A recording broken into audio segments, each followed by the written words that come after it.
1869 साल.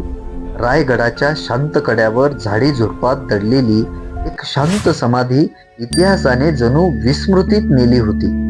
ती होती छत्रपती शिवाजी महाराजांची समाधी. याच समाधीवरील विस्मृतीची धूळ राष्ट्रपिता ज्योतिराव फुले यांनी स्वतःच्या हाताने झटकली. समाधीचा शोध लावला, ती समाधी स्वच्छ केली आणि लोकांच्या मनात एक प्रश्न जागा केला की स्वराज्य घडवणाऱ्या राजांना आपण विसरलो आहोत का?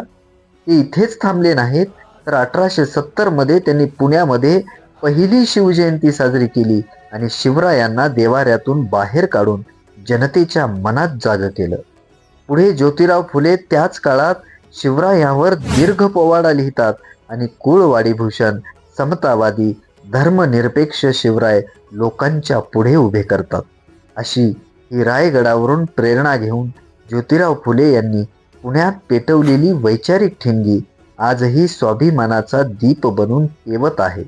म्हणूनच आज जयंती दिनी कुळवाडी भूषण छत्रपती शिवरायांना मानाचा मुजरा.